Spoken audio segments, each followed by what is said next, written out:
تفہیم القرآن سید ابوالعلا مودودی سورہ ہجر آیات 1 تا 15 اعوذ باللہ من الشیطان الرجیم بسم اللہ الرحمن الرحیم الف لام را تلک آیات الکتاب و قرآن مبین الف لام رے یہ آیات ہیں کتاب الہی اور قرآن مبین کی۔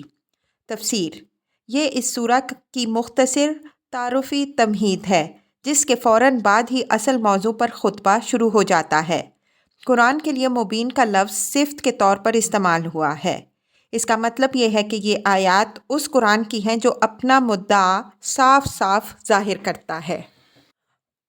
ربما یود الذین کفروا لو کانوا مسلمین، بعید نہیں کہ ایک وقت وہ آ جائے جب وہی لوگ جنہوں نے آج دعوت اسلام کو قبول کرنے سے انکار کر دیا ہے پچھتا پچھتا کر کہیں کہ کاش ہم نے سر تسلیم خم کر دیا ہوتا۔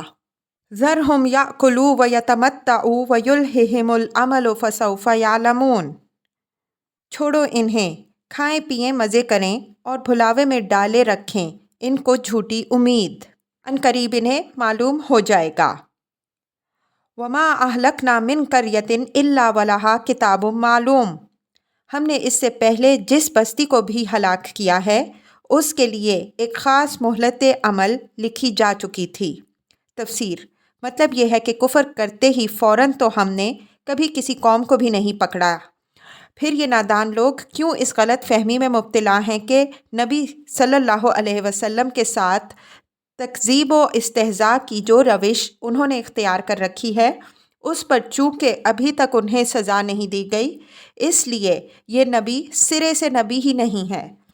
ہمارا قاعدہ یہ ہے کہ ہم ہر قوم کے لیے پہلے سے طے کر لیتے ہیں کہ اس کو سننے، سمجھنے اور سنبھلنے کے لیے ایک مہلت دی جائے، اور اس حد تک اس کی شرارتوں اور خباثتوں کے باوجود پورے تحمل کے ساتھ اسے اپنی منمانی کرنے کا موقع دیا جاتا رہے گا۔ یہ مہلت جب تک باقی رہتی ہے اور ہماری مقرر کی ہوئی حد جس وقت تک آ نہیں جاتی، ہم ڈھیل دیتے رہتے ہیں۔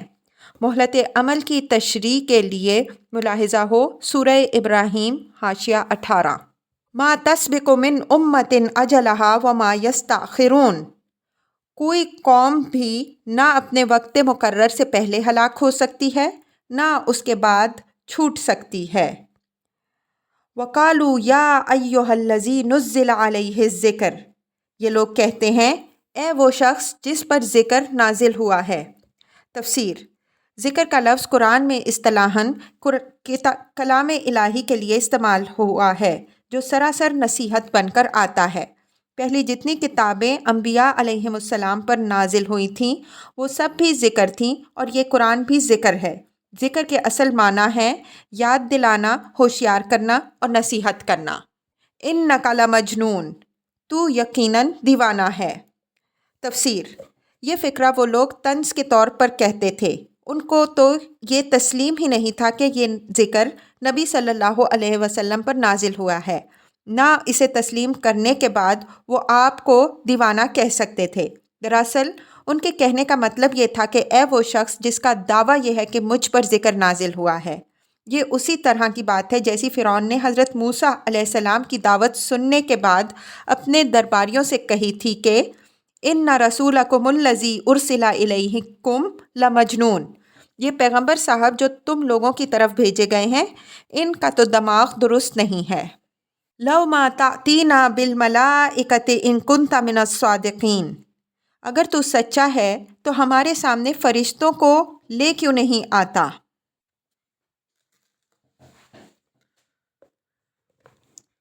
مَا نُنَزِّلُ الْمَلَائِکَةَ إِلَّا بِالْحَقِّ وَمَا كَانُوا إِذًا مُنظَرِینَ، ہم فرشتوں کو یوں ہی نہیں اتار دیا کرتے، جب وہ اترتے ہیں تو حق کے ساتھ اترتے ہیں اور پھر لوگوں کو مہلت نہیں دی جاتی۔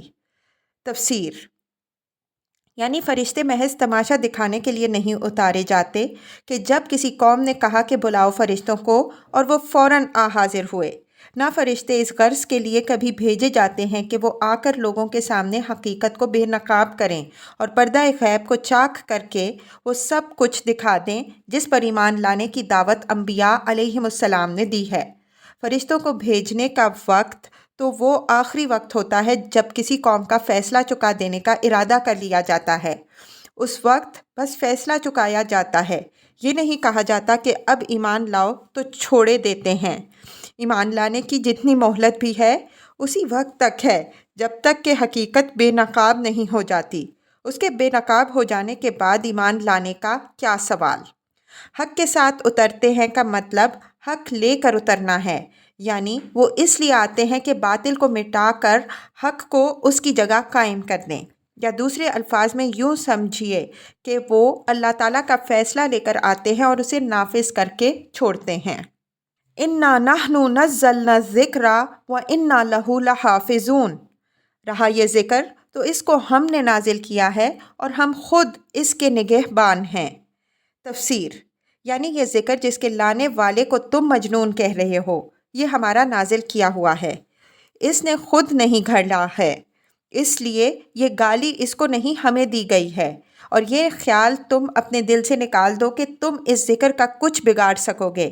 یہ براہ راست ہماری حفاظت میں ہے، نہ تمہارے مٹانے مٹ سکے گا، نہ تمہارے دبائے دب سکے گا، نہ تمہارے تانوں اور اعتراضوں سے اس کی قدر گھٹ سکے گی، نہ تمہارے روکے اس کی دعوت رک سکے گی، نہ اس میں تحریف اور رد و بدل کرنے کا کبھی کسی کو موقع مل سکے گا۔ وَلَقَدْ أَرْسَلْنَا مِن قَبْلِكَ فِي شِيَعِ الْأَوَّلِينَ۔ اے محمد صلی اللہ علیہ وسلم، ہم نے تم سے پہلے بہت سی گزری ہوئی قوموں میں رسول بھیجے ہیں۔ وَمَا يَأْتِيهِم مِّن رَّسُولٍ إِلَّا كَانُوا بِهِ يَسْتَهْزِئُونَ۔ کبھی ایسا نہیں ہوا کہ ان کے پاس کوئی رسول آیا ہو اور انہوں نے اس کا مذاق نہ اڑایا ہو۔ كَذَلِكَ نَسْلُكُهُ فِي قُلُوبِ الْمُجْرِمِينَ۔ مجرمین کے دلوں میں تو ہم اس ذکر کو اسی طرح سلاخ کی مانند گزارتے ہیں۔ لا یؤمنون بہ، وہ اس پر ایمان نہیں لایا کرتے۔ تفسیر، عام طور پر مفسرین نے نسلکہ کی ضمیر استہزاء کی طرف اور لا یؤمنون بہ کی ضمیر ذکر کی طرف پھیری ہے، اور مطلب یہ بیان کیا ہے کہ ہم اسی طرح اس استہزاء کو مجرمین کے دلوں میں داخل کرتے ہیں اور وہ اس ذکر پر ایمان نہیں لاتے۔ اگرچہ نحوی قاعدے کے لحاظ سے اس میں کوئی قباحت نہیں ہے، لیکن ہمارے نزدیک نحو کے اعتبار سے بھی زیادہ صحیح یہ ہے کہ دونوں ضمیریں ذکر ہی کی طرف پھیری جائیں۔ سلکہ کے معنی عربی زبان میں کسی چیز کو دوسری چیز میں چلانے، گزارنے اور پرونے کے ہیں، جیسے دھاگے کو سوئی کے ناکے میں سے گزارنا۔ بس آیت کا مطلب یہ ہے کہ اہل ایمان کے اندر تو یہ ذکر قلب کی ٹھنڈک اور روح کی غذا بن کر اترتا ہے، مگر مجرموں کے دلوں میں یہ شتابہ بن کر لگتا ہے اور ان کے اندر اسے سن کر ایسی آگ بھڑک اٹھتی ہے کہ گویا ایک گرم سلاخ تھی جو سینے کے پار ہو گئی۔ وَقَدْ خَلَتْ سُنَّتُ الْأَوَّلِينَ۔ قدیم سے اس قماش کے لوگوں کا یہی طریقہ چلا آ رہا ہے۔ وَلَوْ فَتَحْنَا عَلَيْهِمْ بَابًا مِّنَ السَّمَاءِ فَظَلُّوا فِيهِ يَعْرُجُونَ۔ اگر ہم ان پر آسمان کا کوئی دروازہ کھول دیتے اور وہ دن دہاڑے اس میں چڑھنے بھی لگتے، لَقَالُوا إِنَّمَا سُكِّرَتْ أَبْصَارُنَا، تب بھی وہ یہی کہتے کہ ہماری آنکھوں کو دھوکہ ہو رہا ہے۔ بَلْ نَحْنُ قَوْمٌ مَسْحُورُونَ، بلکہ ہم پر جادو کر دیا گیا ہے۔